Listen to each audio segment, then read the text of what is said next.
delicious baked apples is on the menu tonight. Ingredients: 1 green apple per person. Sugar, I prefer raw sugar. Natural sweetener, if you prefer.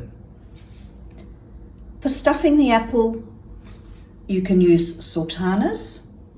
Sultanas with dried fruit of your choice. I've got sultanas and apricots and cranberries. Utensils. You will need an apple corer,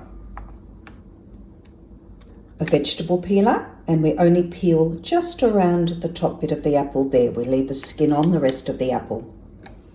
A small knife if needed, if you don't have a corer. And of course, a baking dish.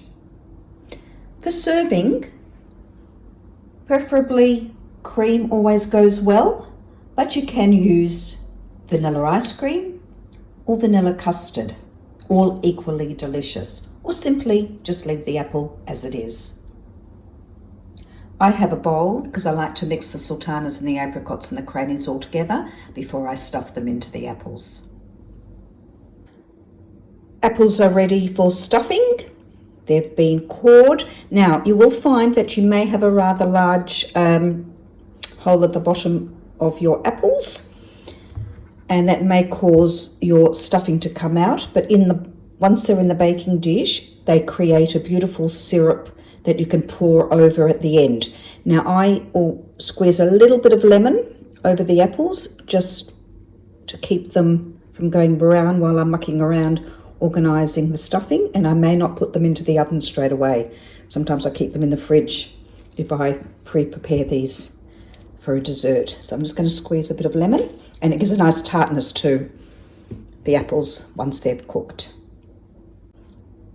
Apples are stuffed, and because they're packed really tightly, they are not falling out the other end.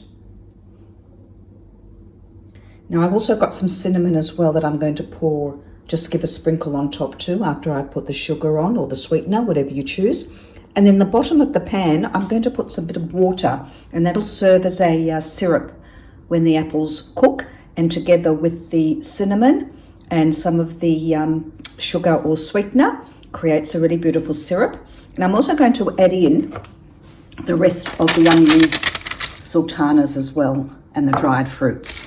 I'm going to put some water in there and a little bit of sprinkle of the sweetener or the sugar, whatever you choose to use, and put the apples in. Now, I'm going to put the oven on a medium heat.